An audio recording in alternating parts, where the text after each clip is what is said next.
Companies are terrible at internal storytelling. And I'm going to tell you why that matters in a second.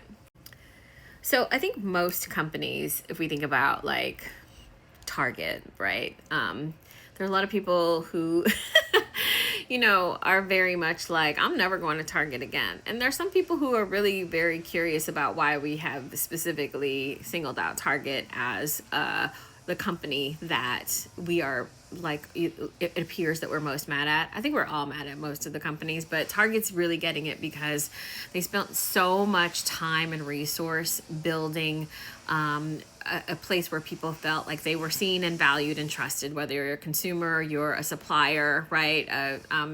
From a, sort of marginalized background that doesn't get as much exposure as other suppliers. If you're an employee, lots of work to say, like, we are a safe space for you. And the quickness of which they dismantled that trust really is a lesson that we are going to study for the ages. It's not the only company, but it specifically stands out because of the amount of work that went in and the quickness of the pullback and the double down, essentially. But I'm going to tell you why companies don't think about that storytelling as it impacts their employees. So it's just on a panel, which you should definitely check out because the recording happened. It was Gather Philanthropy that together that had a panel with myself, Ellen Powell, Nicoria. It was just an incredible group of people talking about why wellness benefits don't actually always translate to the person that really needs them inside the organization. And a lot of nuggets from various different people. But here's what I think is really the problem. We don't talk about wellness benefits or any kind of benefits that come from HR in a way that explains the impact. And I think that we roll them out as checklists. Like companies are just like, here's your EAP, here's your PTO, checklist. If we're not connecting the value of that thing that you're offering, then employees won't feel that value. They'll just be like, okay, where's my PTO again? Like, how many HR people have to explain where to find your PTO balance, right?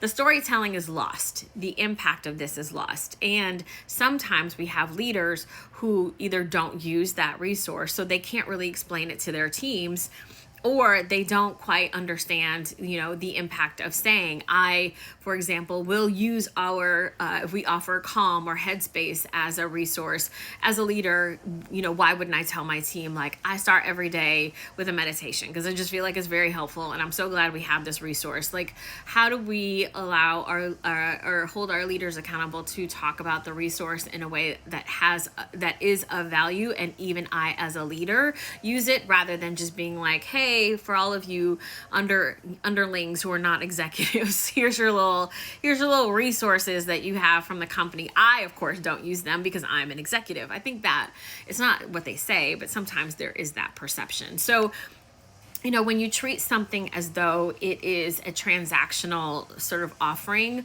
a lot of times employees are going to feel that way. And so it gets underutilized. And I think Nicoria said something great, is like the chicken or the egg comes first, right? If it's going to be cut because people aren't using it because you didn't roll it out, and you didn't roll it out because people weren't using it. So you've got to interrupt sort of that cycle and make sure anything that you're offering comes with the value of storytelling, comes with being vulnerable enough to say that I use, our family leave policy, and I'm not ashamed because, sometimes, if you're not a woman or women presenting that